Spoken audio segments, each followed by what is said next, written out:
piezas, ¿no? Eh, Engranajes que se van uniendo o que están en compañía de otros, sino que estos engranajes, estas piezas también tienen funciones, ¿no? Y al igual que la fisiología o cualquier otro curso, es de vital importancia saber estas características especiales que van a tener cada parte de nuestro organismo, ¿no? Entonces comenzamos. La parte ósea va a estar delimitada en este miembro inferior, ya de pierna netamente, por tres estructuras óseas, la rótula, la tibia y el peroné, o también llamado fíbula en otros textos. Fíbula, ¿por qué? Porque del griego hace referencia a la aguja que antes utilizaban los cirujanos, ¿no? Y como podemos ver, el peroné es una estructura ósea bien, bien delgada, ¿no? Y va a tener una estructura casi plana, por no decir la plana, pero va a tener una estructura, mejor dicho, cilíndrica, que va a asemejar a la aguja, ¿no? Y acá vamos a tener la cabeza del peroné, en donde va a pasar también el nervio fibular común, o también llamado nervio peroneo común. Importante saber esta. Y es la única parte que se va a articular con la tibia, ¿ya? El peroné no se va a articular con el fémur, simplemente con la tibia. Es por eso que en la articulación de la rodilla solo se habla de dos articulaciones netamente, ¿no? La rótulofemoral y la tibiofemoral. No hay la peronea femoral, por ejemplo, ¿no? Eso no existe. O la peronea rotuliana, ¿no? Esos no existen. Simplemente el peroné, su única articulación va a ser con el hueso tibial. ¿Ya? Ahora, también tenemos a la rótula, ¿ya? Vamos a comenzar primero por la rótula, que es un hueso plano, va a tener dos caras, una anterior, una posterior, la cual va a estar caracterizada por su base y por su vértice. Importante saber que la parte posterior va a tener una cara articular, ¿no? Una cara más lisa. ¿Y por qué es esta cara lisa? Para que tenga una localización de articulación con el hueso femoral para sus dos cóndilos, ¿no? Recordemos que en la clase de muslo, cuando hemos hablado del hueso femoral, mencionamos que aquí simplemente se van a estar dividiendo en su parte distal en dos cóndilos, ¿no? Cóndilo lateral y cóndilo medial. Y estas también van a estar en estricta relación con la parte de la rótula, ¿no? Con la cara articular. De la rótula, otro aspecto importante va a ser el tendón que pasa sobre ella. Y este tendón va a tener dos nombres, ¿no? Un nombre que va a tener, que va a ser o que va a llevar del músculo del que proviene y posteriormente va a cambiar cuando pasa la rótula, ¿no? Para llegar a la tuberosidad de la tibia. Y la tuberosidad de la tibia. Tuberosidad tibial. También en otros textos he leído que, o he visto, que le dicen el tubérculo de Grady, ¿no? Listo, hasta ese momento, ya, hasta este momento estamos con características esenciales. En sus libros van a encontrar que el hueso tibial ya va a tener una forma más piramidal, ¿no? No es cilíndrica netamente como en el húmero.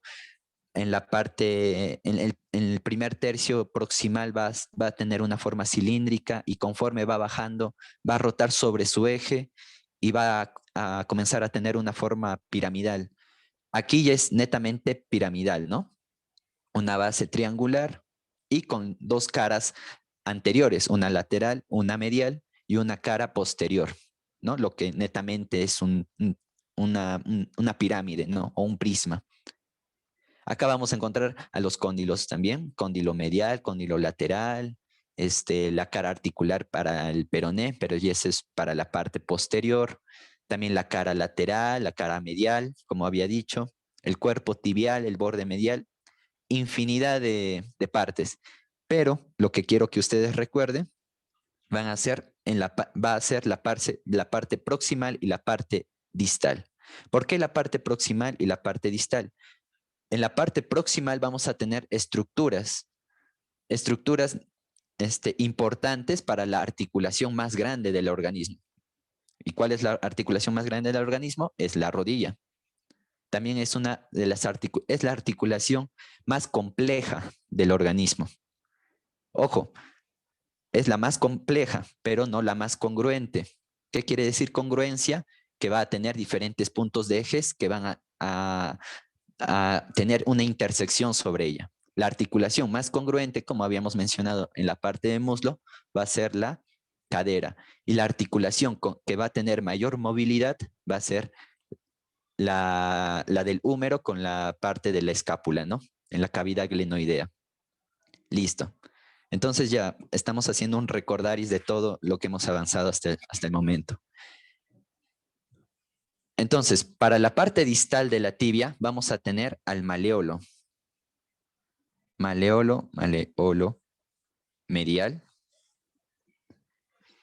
Y su cara articular, ¿ya? Para el maleolo medial. Y aquí simplemente la cara articular inferior. ¿Ya? Para el hueso astrágalo, todos los huesos ya de los pies, ¿no? Que van a formar posteriormente. Y en la parte del peroneo vamos a tener simplemente al maleolo lateral. Maleolo lateral. Listo, terminamos con la parte distal. La parte proximal, importante recordar las eminencias que van a salir, ¿no? O también el camino o el camino que se encuentra entre los dos cóndilos. ¿Cómo se va a llamar? Eminencia intercondilia. Aquí tenemos, ¿no? Como dos cachitos que van a salir de la tibia. La eminencia intercondilia. Que van a delimitar, ¿no? Las estructuras de los tubérculos intercondilios, ¿no? Y también de los meniscos, porque estos meniscos van a reposar sobre la cara articular de los dos cóndilos, tanto medial y lateral, que va a tener la tibia. Aquí están, ¿ve? Estos dos meniscos se van a articular con la cara articular de los cóndilos, del cóndilo medial y del cóndilo lateral. Sobre estas van a reposar los meniscos para dar mayor movilidad de flexión, extensión y rotación del muslo sobre la pierna. Listo. Y por último, como ya había mencionado, la cabeza del peroné, importante porque por acá va a pasar el nervio peroneo común. Lo va a envolver, lo va a abrazar. Y a partir de esta, una vez que la abraza, va a generar sus ramas, ¿no? El peroneo superficial para la parte sensitiva y la parte motora de los músculos o del primer compartimiento anterolateral de la pierna. Pero posteriormente vamos a hablar de ella. Entonces, los meniscos van a ser estructuras fibrocartilaginosas que van a dar a la rodilla mayor movilidad. ¿Está bien? Las características principales que va a tener el menisco lateral, independientes sobre el menisco medial, van a ser no antagonistas, pero van a ser funciones contrarias, ¿no? No netamente antagonistas, sino funciones contrarias. Por ejemplo, el menisco lateral va a ser más ancho, como vemos acá. Es más ancho, de mayor altura, de mayor movilidad.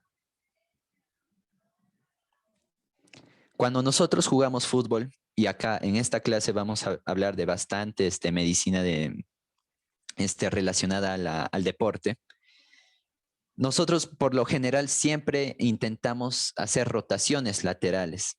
Es por eso que este menisco va a tener también una forma más cerrada, ¿no? Con una forma ovalada. Mientras tanto que el menisco medial, porque por lo general no volteamos hacia adentro, siempre volteamos hacia afuera, va a tener una forma de C. Y va a ser lo contrario, también va a ser menos ancho, va a tener menos altura y menor movilidad. Movilidad. Listo. Ahora, estructuras que se están relacionando a los meniscos, además de los huesos tibial y femoral, también además de los ligamentos cruzados, va a ser la presencia de inserciones musculares. En un ejemplo del menisco lateral va a ser el músculo popliteo.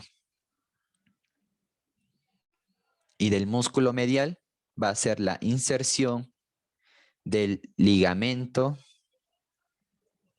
colateral. ¿Pero qué ligamento colateral? El tibial, o también llamado medial, ¿no? Listo. Ahora, por ejemplo, les comento, ¿no? Una anécdota o cómo yo me recordaba, porque aquí hay mucha relación entre ligamentos, huesos y demás. Yo al menos me recordaba que la parte tibial siempre va a ser interna porque se encuentra en la parte de la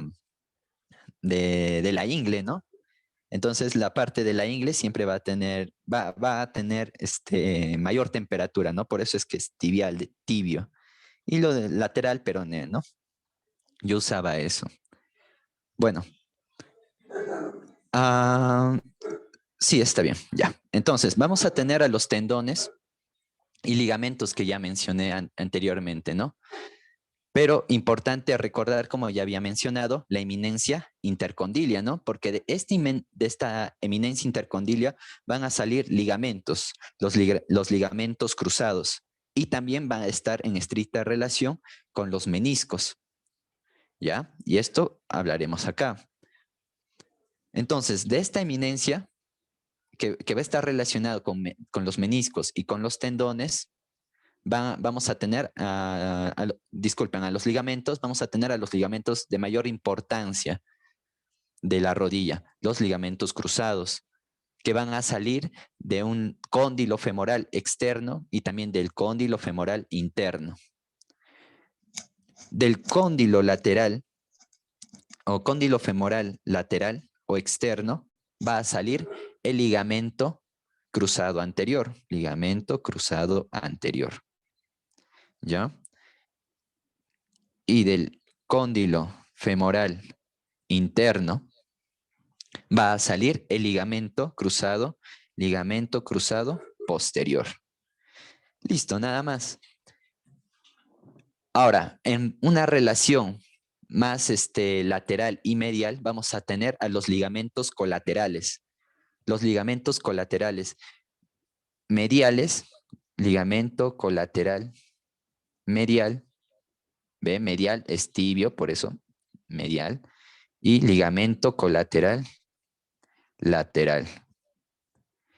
Ahora, Eli, ¿para qué nos enseñas estos ligamentos? ¿Qué importancia tienen? Bueno, ya hemos comentado que la articulación de la rodilla es la más importante, no la más importante, sino la más compleja. Entonces, al ser la más compleja, también va a tener bastantes motivos para lesionarse. Y estos ligamentos que ya presenté van a ser las estructuras que impidan esta lesión. En primera instancia vamos a tener a los ligamentos colaterales de la rodilla. ¿Qué van a evitar? Bueno, van a evitar que la rodilla se mueva hacia los lados, ¿no? Digamos que nosotros ejercemos una fuerza interna. ¿Qué ligamento se va a lesionar? Obviamente que el que va a ceder va a ser el ligamento colateral medial. ¿Está bien? Y si nosotros hacemos una fuerza interna, de interna hacia la parte externa, vamos a lesionar el ligamento colateral lateral. ¿Está bien? Entonces, estos dos ligamentos otra vez, recordar, van a impedir que la rodilla se mueva hacia los lados. Características especiales de estos ligamentos colaterales lateral y medial o tibial y peroneo, también llamados, va a ser que el ligamento colateral va a ser el más pequeño entre estos dos, pero va a ser el más resistente. Listo. ¿Y qué habíamos mencionado? Va a evitar que la rodilla haga un desplazamiento lateral por una fuerza que venga de la parte interna, ¿no? Y el ligamento colateral medial, ¿qué va a ser? Va a ser el más largo, entre estos dos, pero al ser más largo, la distribución de las fuerzas no va a ser equitativa, ¿no? Es por eso que va a ser menos resistente. Y que va a evitar el desplazamiento de la rodilla hacia la parte medial, ¿no? A partir de una fuerza que venga o que provenga de la parte externa. Listo. Y ahora, los ligamentos cruzados de la rodilla. ¿Cuáles van a ser sus funciones? Bueno, van a impedir, en sí tienen dos funciones, ¿no? Uno es el exceso de rotación.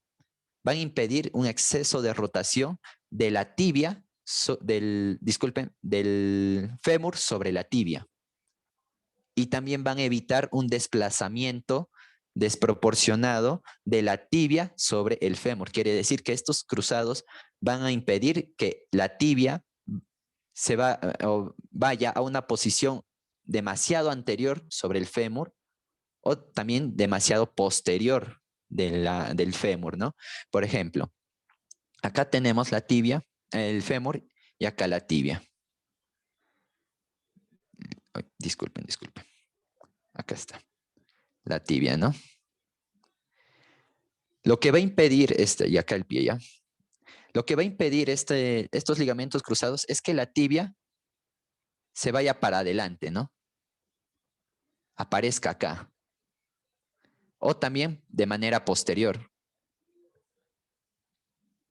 Listo. ¿Y esto cuando vemos?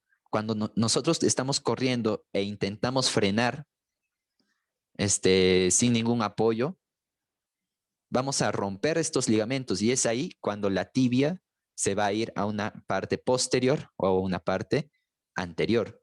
También cuando las personas que hacen alpinismo o que escalan montañas, también van a tener van a presentar esta lesión en los ligamentos cruzados. ¿Por qué? Porque está soportando un gran peso, ¿no? Para no caernos, apoyamos todo el peso en nuestro muslo, en nuestra pierna. Entonces, cuando ya se rompe la resistencia máxima de peso que podemos soportar, la tibia se va a desplazar de manera anterior o posterior respecto al fémur. Listo. Ahora, respecto a las rotaciones, el ligamento cruzado anterior va a impedir que el muslo, que el fémur, rote excesivamente hacia la parte lateral. Entonces, el ligamento cruzado anterior va a evitar la rotación lateral excesiva. Entonces, por lógica, el ligamento cruzado posterior va a impedir la rotación interna, la rotación medial excesiva del fémur sobre la tibia. ¿Ya? Entonces, otros deportistas que van a tener estas lesiones son los futbolistas, ¿no? Al hacer un dribbling, al intentar frenar para quitarse el balón o al momento de hacer un planchado, estamos ejerciendo estrés sobre la rodilla. Y también del movimiento, ¿no? Para llevar el balón necesitan rotar lateral, internamente. Y un ejemplo de todos estos es el deportista Ronaldo, ¿no? En el 2000 sufrió una lesión, no exactamente de estos ligamentos cruzados, sino que sufrió una lesión en el ligamento rotuliano, pero por motivo de un dribbling mal ejecutado. Y hablando de Ronaldo, también aquí tenemos, ¿no? Al ligamento que había mencionado que pasa por encima de la rótula, cuyo nacimiento es en el músculo cuádriceps femoral. Cuando pasa por la rótula, ya se va a llamar el ligamento, disculpen, el tendón rotuliano.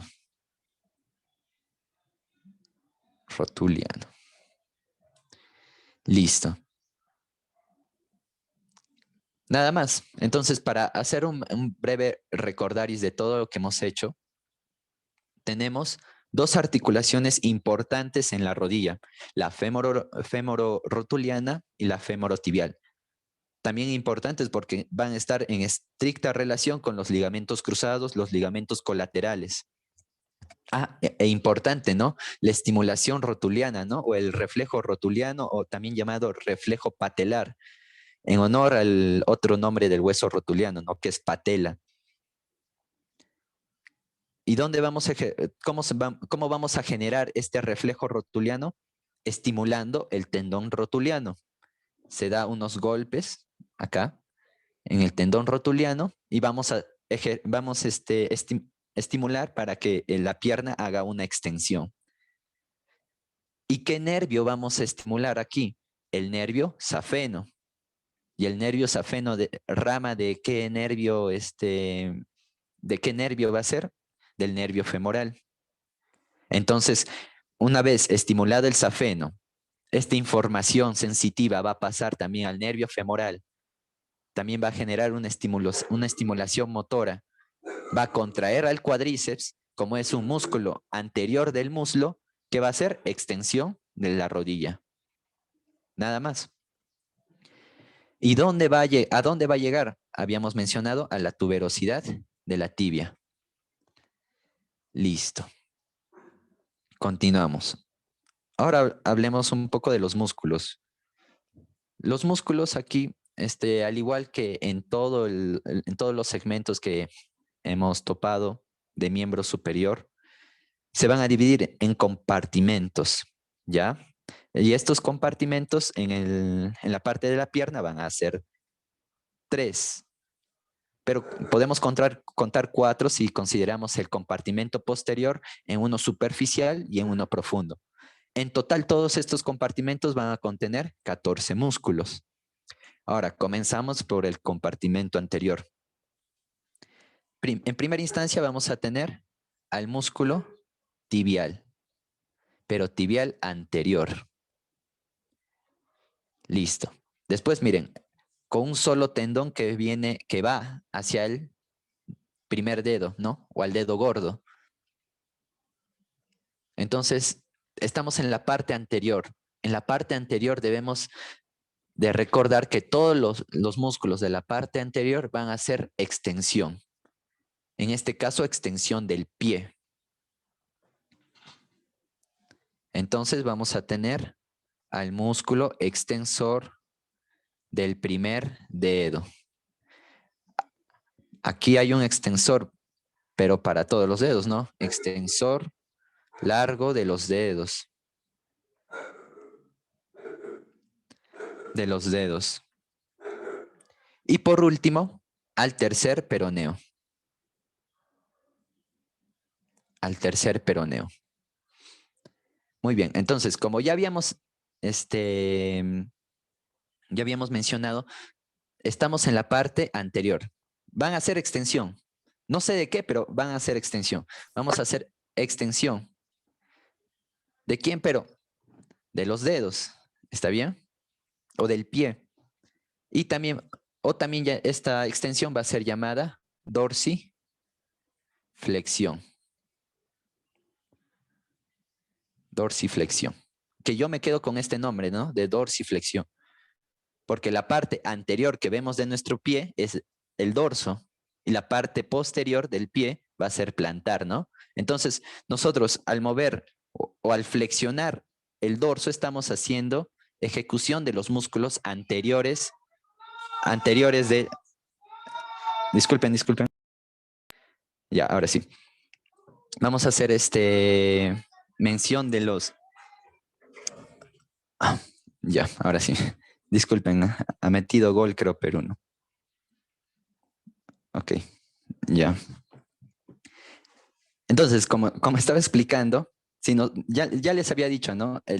Cuando desarrollen un examen de anatomía, su cuerpo va a ser su plagio.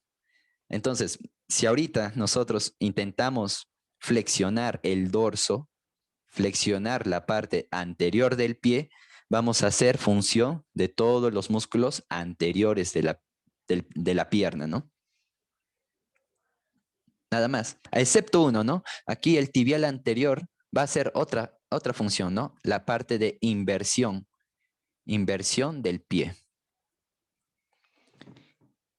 Inversión y eversión. La inversión va a ser llevar la planta del pie para la parte medial. Y la eversión va a ser el movimiento de llevar la planta del pie hacia la parte lateral. Muy bien. Ahora, Eli, ¿por qué nervios están inervados, no? Estos músculos de la parte anterior de la pierna, el primer compartimento, están inervados por el nervio peroneo profundo. Ah, pero el peroneo profundo no va a ser una rama del peroneo, sino también su otro nombre va a ser tibial anterior. Listo. Entonces, en sí, netamente, es el nervio peroneo profundo o tibial anterior va a ser una rama del nervio tibial. ¿Cuál es su otro nombre del nervio tibial? Habíamos mencionado. Nervio ciático popliteo interno, ¿no? Nervio ciático popliteo interno o medial, ¿no? Listo. Continuamos. Los músculos del compartimento lateral o anterolateral. Lateral nada más. Habíamos mencionado que en la parte anterior, en el compartimento anterior, está el tercer peroneo. Entonces aquí vamos a encontrar los otros dos peroneos que faltaban, ¿no? Los dos primeros. Aquí el primer peroneo, músculo primer peroneo, y el músculo segundo peroneo.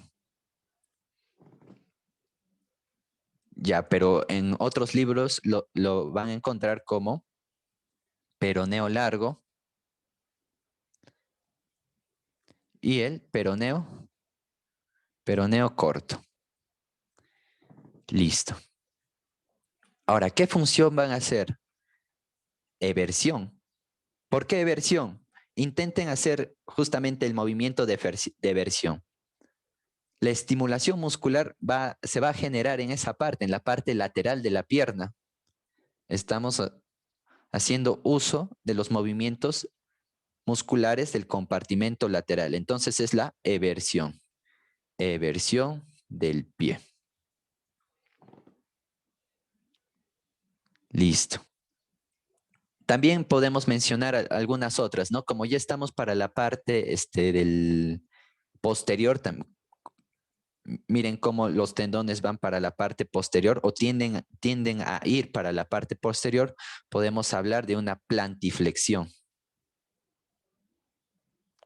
Plantiflexión del pie. Ahora, ¿por qué nervio van a estar inervados todos estos? Por el nervio peroneo superficial. Y sí, ¿de quién va a ser rama? Del nervio peroneo común. O también llamado nervio ciático popliteo externo, ¿no? O lateral. Listo. Nada más. Región muscular, estamos avanzando bien. Ahora, estamos en los músculos del compartimento posterior.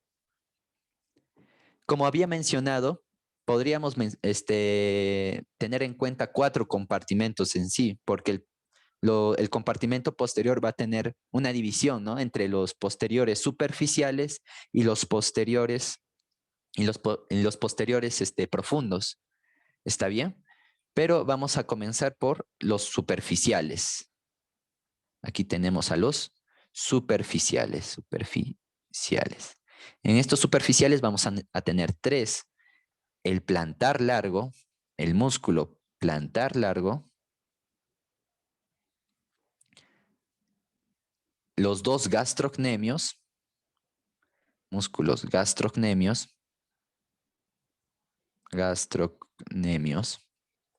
o también llamado gemelos, los 2 gemelos, tanto lateral y medial. Y por último tenemos al músculo sóleo, que va a generar, como vemos aquí en la imagen, un anillo, en el cual el van popliteo, no el van popliteo, disculpen, la arteria poplitea y la vena poplitea y la arteria poplitea van a cambiar de nombre. Que en la irrigación ya vamos a hablar cómo se cambia de nombre, ¿no? Listo, el músculo sóleo. Entonces, estos músculos, al ser de la parte posterior, también van a hacer una flexión, ¿no? Van a hacer una flexión.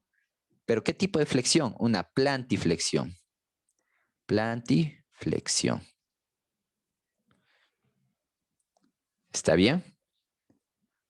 Ahora vamos a tener a los profundos. Los músculos profundos. En primera instancia, al músculo popliteo. Después tenemos al tibial posterior. Había un anterior, ¿recuerda? En el compartimento anterior. Entonces, en el compartimento posterior profundo tenemos al tibial posterior. Después estamos posterior. Siempre recuerden, cuando estén en anterior o posterior, deben necesariamente existir músculos extensores o flexores. Y en la parte posterior, siempre van a ser flexores. Entonces, al músculo flexor largo de los dedos, y al músculo flexor largo del primer dedo. Y obviamente también van a hacer la plantiflexión. La plantiflexión. ¿Ya? Importante recordar que el músculo popliteo no va a ser plantiflexión, ¿no? Porque su inserción y su origen no terminan en la parte del pie, ¿no? Simplemente termina acá, en el primer tercio superior de la tibia. Entonces su función va a ser un desbloqueo. Va a desbloquear la rodilla para iniciar la flexión. Listo. Va a desbloquear la rodilla para iniciar la flexión de la pierna sobre el muslo. Nada más. ¿Y por qué nervio están inervados todos estos músculos? Por el nervio tibial posterior.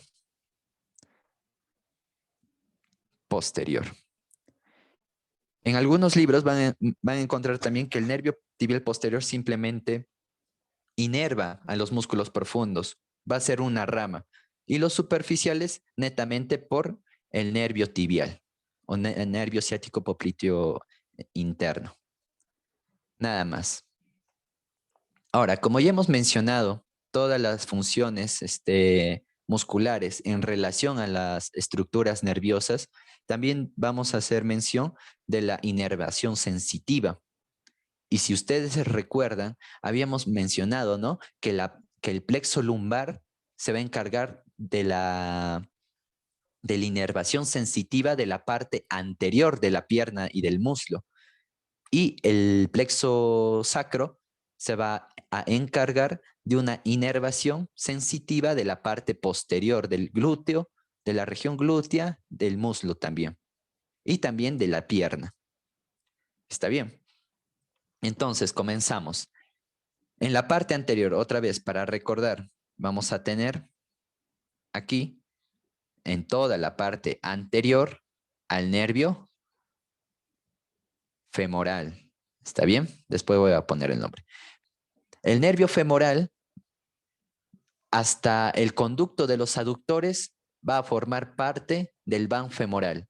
Pero una vez que termina el conducto de los aductores en el anillo del tercer aductor para ya llegar a la región poplitea, ya no va a acompañar a la arteria ni a la vena, sino va a salir anteriormente y va a dar una rama, el nervio safeno, el cual va a dar una sensación o una inervación sensitiva a la parte interna de la pierna y del pie.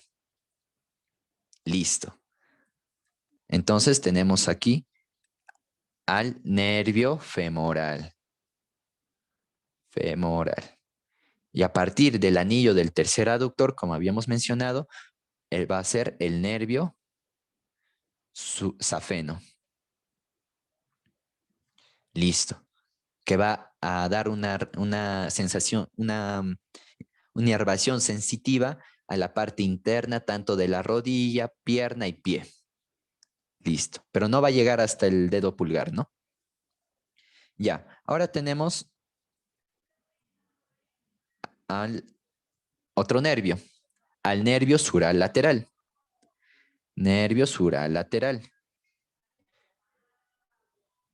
Que va a inervar a la primera porción o al tercio superior de la pierna. Y enseguida vamos a tener la inervación del nervio peroneo superficial. ¿Está bien? Nervio sural lateral y nervio peroneo superficial. Listo. Ahora, para seguir recordando, si ustedes recuerdan, aquí vamos a tener al otro, ¿no? Al nervio femoral cutáneo lateral. Y en la parte interna, a los demás, ¿no? Al pudendo, al obturador también, a toda la parte interna de la pierna. Ahora, en la parte posterior tenemos al femoral cutáneo posterior, que va a llegar hasta el primer tercio de la región de la pierna. Pero continuando a esta inervación sensitiva, vamos a tener a dos nervios. Uno que va a rodear, que va a ser rodeado, ¿no? Desde la parte anterior lateral hasta la parte posterior lateral. Seguimos con el nervio sural lateral. Y en la parte media, al nervio sural medial. Listo. En toda esta parte interna. Solo posterior al nervio sural medial. Listo. Ahora, en la parte de irrigación, para hacer un recordaris también, porque como había mencionado, todo el miembro inferior, si queremos ser exquisitos, va a ser inervado solo por la arteria ilíaca externa, ¿no? Disminuimos un poco, va a ser irrigado por la arteria femoral. Y esta femoral es la que va a dar rama, ¿no? A todas las estructuras del miembro inferior.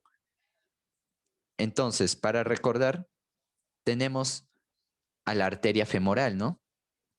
Esta arteria femoral cambiaba gracias a que atravesaba la estructura del ligamento inguinal. Y justo por debajo iba a dar dos ramas. La rama circunfleja ilíaca superficial y la rama epigástrica superficial. Después va a dar a la femoral profunda. Y esta femoral profunda iba a dar a las dos circunflejas femorales, tanto medial y lateral. Pero ya habíamos visto, ¿no? Justo uno de sus compañeros había hecho un acote muy importante de que también esta circunfleja femoral medial podía salir de la misma arteria femoral.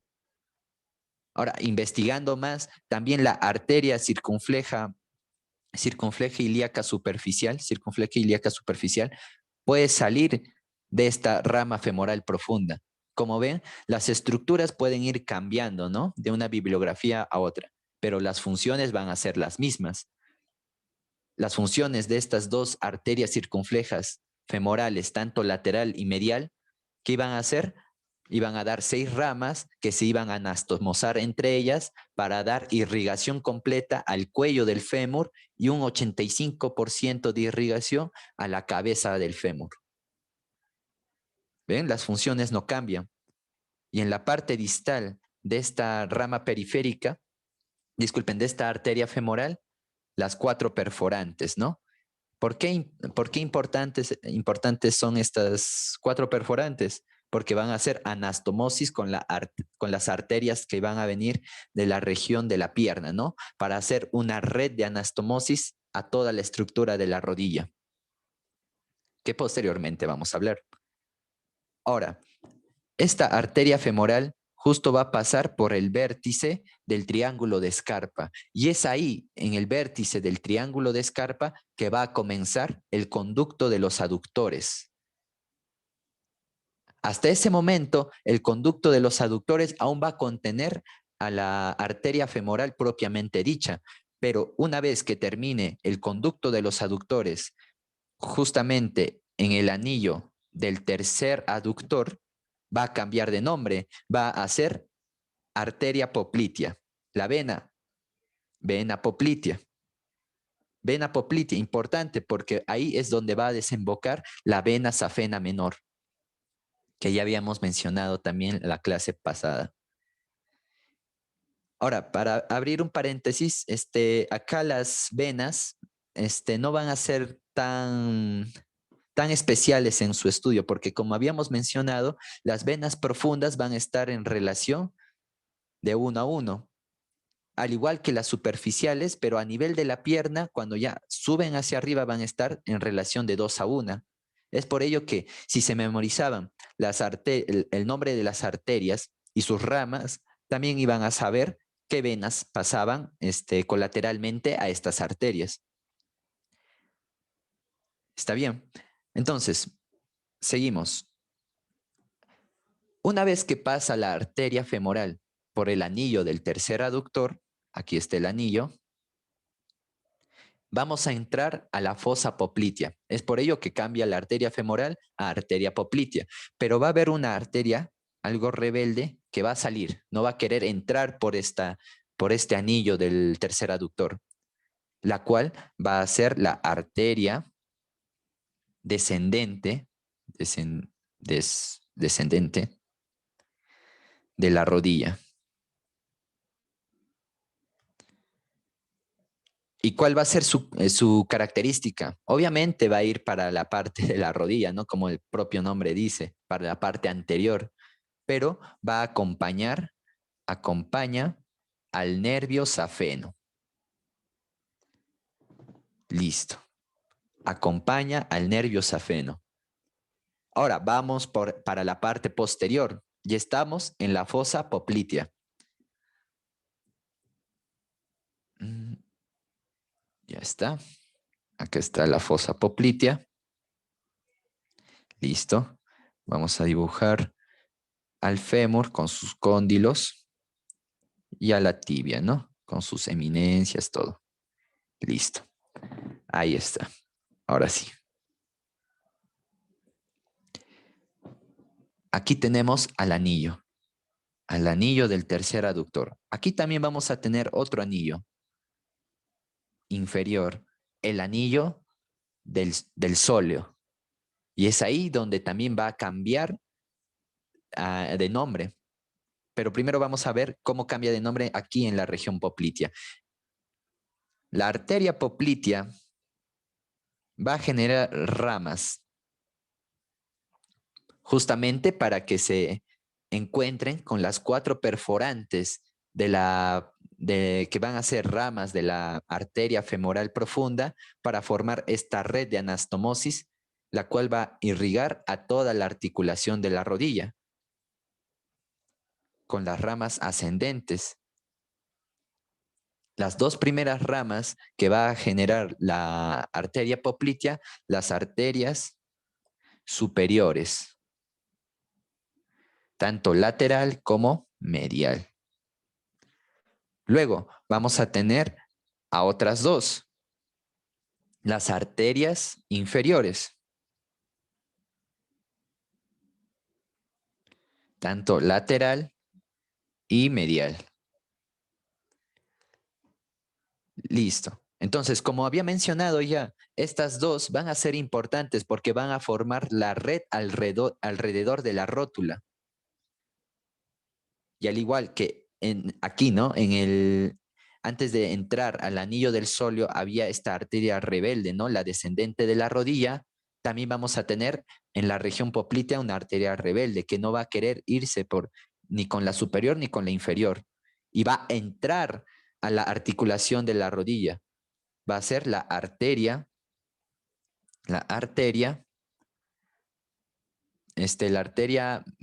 media de la rodilla.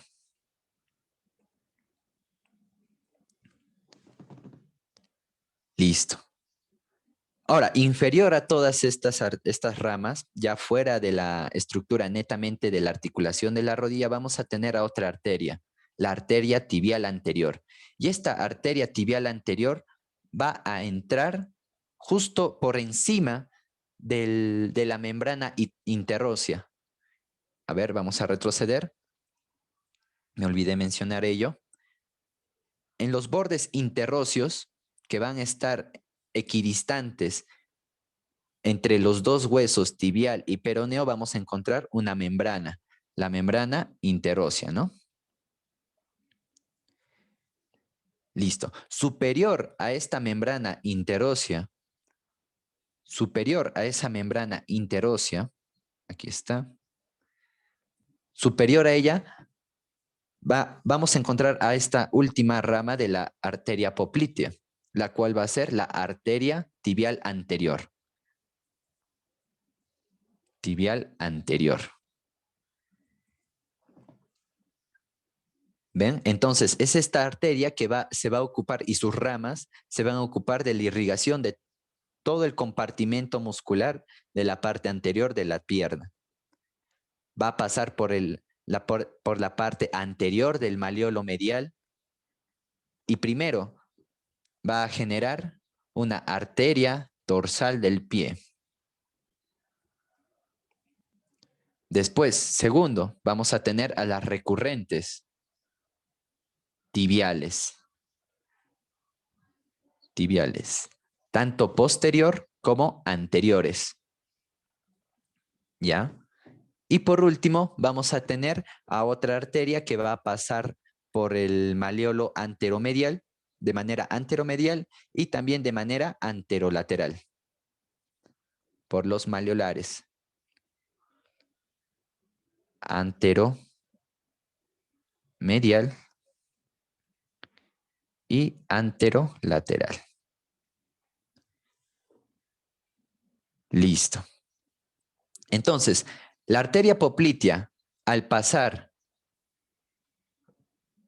por la parte del anillo del sóleo, ya no se va a llamar arteria poplitea, se va a llamar arteria tibial posterior. Arteria tibial posterior.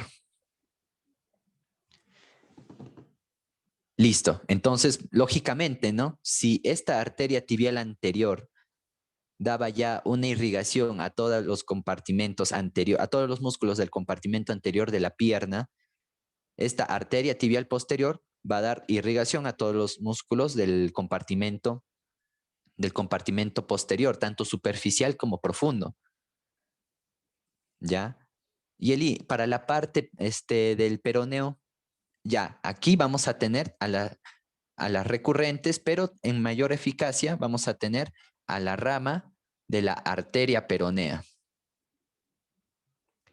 que van a irrigar también parte de los músculos del compartimento lateral.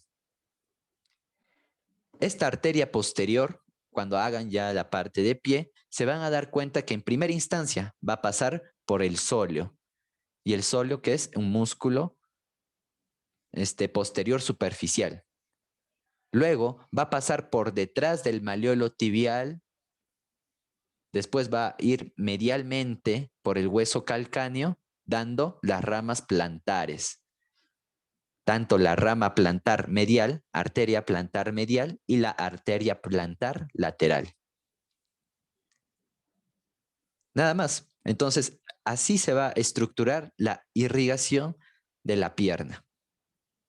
Estamos. Ahora, para recordar, ¿no?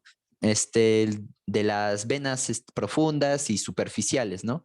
Las más importantes o que debemos de tener en cuenta, como ya había mencionado, van a ser las venas superficiales. ¿Por qué? Porque dentro de estas venas superficiales encontramos a las dos safenas, a la vena safena magna y a la vena safena parva, o safena magna mayor, también llamada interna, o parva menor o externa. La vena safena, ¿cómo se formaba? Por la unión del arco de las venas del arco dorsal del pie más la red venosa medial. Pasaban por delante del maleolo, formaban la vena safena mayor superior, llegaban hasta la parte superior, tercio superior del muslo, donde se formaba la estrella de Scarpa. Y esta estrella de Scarpa desembocaba, por último, en la vena femoral.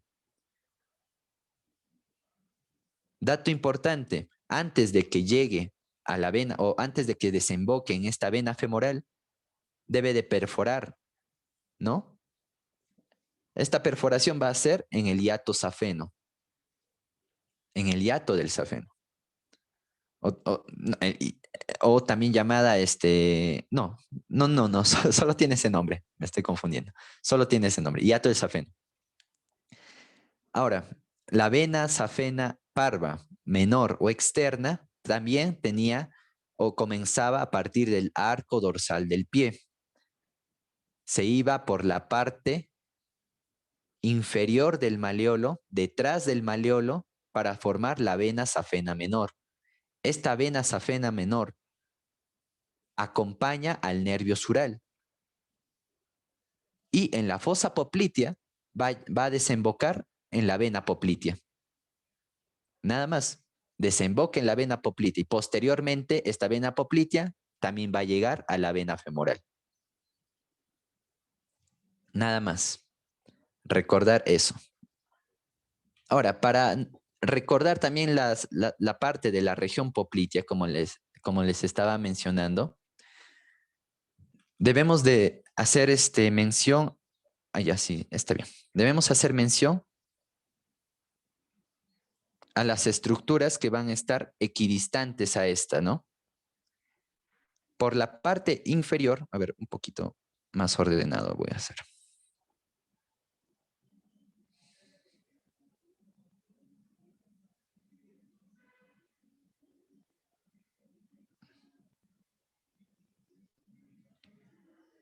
Listo. Por la parte inferior vamos a tener al anillo del sóleo. Por la parte superior vamos a tener al anillo del tercer aductor. Quiere decir que para esta parte lateral, parte medial y lateral. Listo. En la parte inferior vamos a tener a los dos músculos gastrocnemios. Músculos gastrocnemios. Tanto lateral o medial. Y por último, o también llamados los dos gemelos, ¿no? Y por debajo de estos músculos se va a encontrar el sóleo, por eso está ahí también equidistante el anillo del sóleo. Tenemos por la parte superior al tercer aductor, al músculo, disculpen, en la parte lateral vamos a tener al músculo de la cabeza larga del bíceps. Y en la parte medial al músculo del tercer aductor.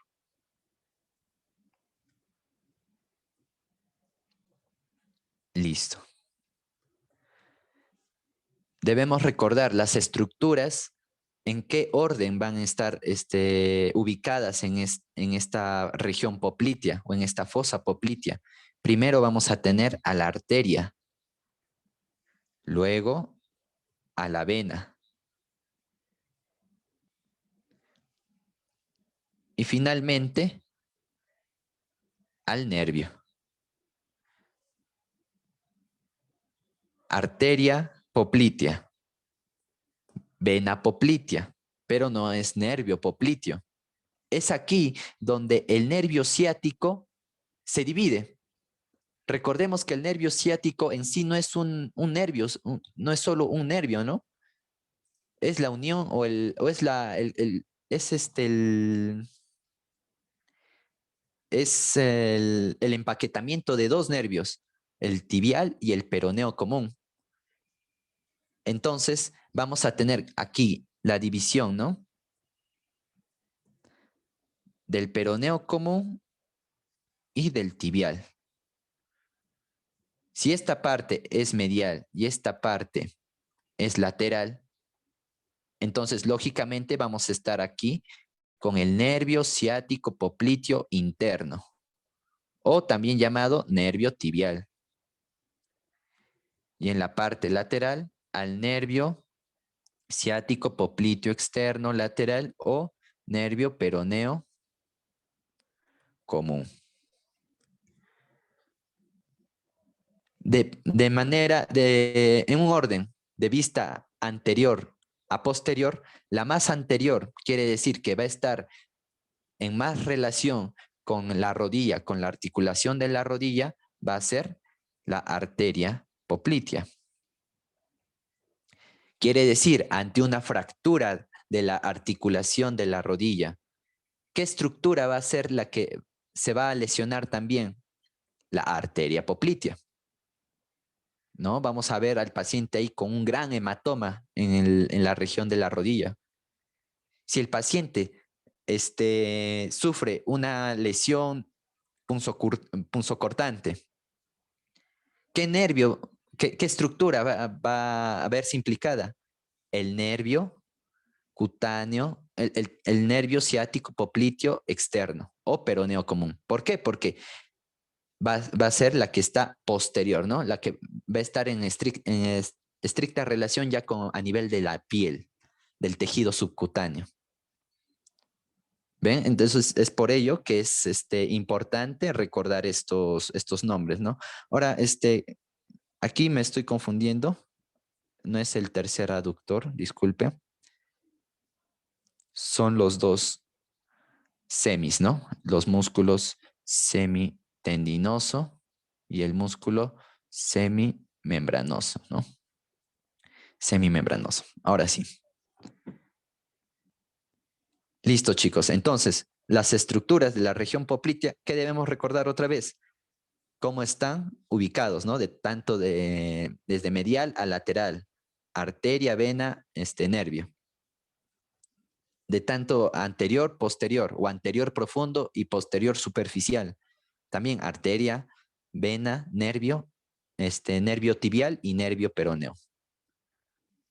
Nada más, chicos. Ahora, para comentar nada más, en los casos clínicos, para no hacerla larga, aquí tenemos como un partido de fútbol, ¿no? Una falta en donde un jugador está ejerciendo una fuerza interna desde la parte interna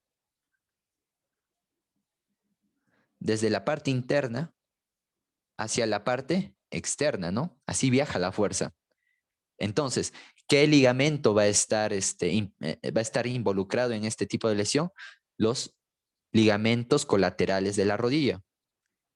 ¿Pero cuál? ¿El colateral medial o lateral? El colateral lateral, ¿no? O también colateral peroneo. ¿Y cómo vamos a saber que el paciente tiene esta lesión? Bueno, vamos a hacer el signo del bostezo. ¿Por qué del bostezo? Porque cuando se rompe uno de estos ligamentos, en este caso el lateral,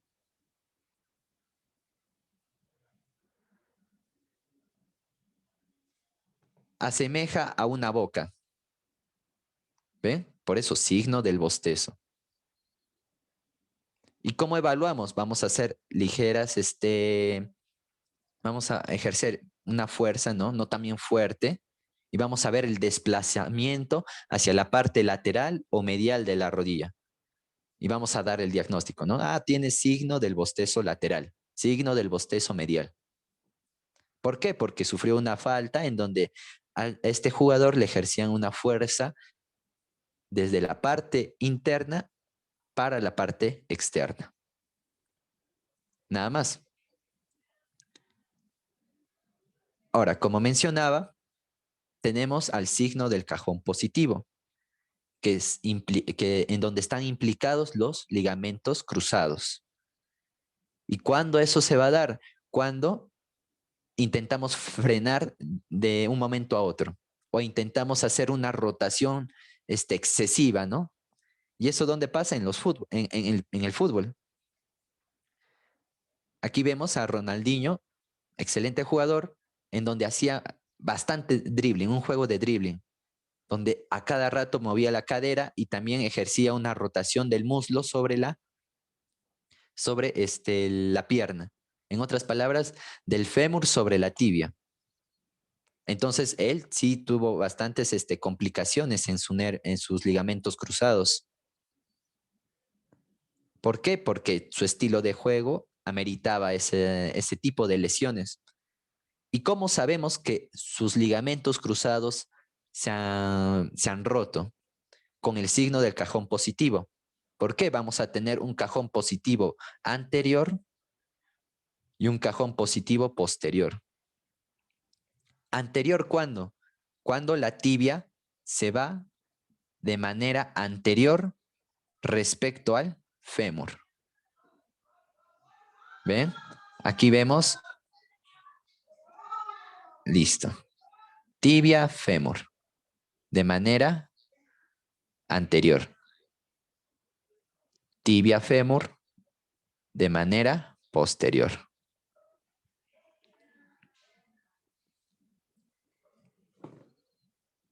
Nada más. ¿Y cuál es otro patrón en donde o cómo los pacientes describen este tipo de lesión cuando vengan a su consultorio o cuando un amigo les pregunta, ¿saben qué? Tuve esto y antes de lesionarme escuché un chasquido. Un chasquido. Ya. Una descripción ya para tener en mente que el paciente tuvo una lesión sobre los ligamentos cruzados. El popular chasquido. Listo, chicos. Entonces, eso sería todo. Cualquier duda o pregunta, me la hacen saber, por favor.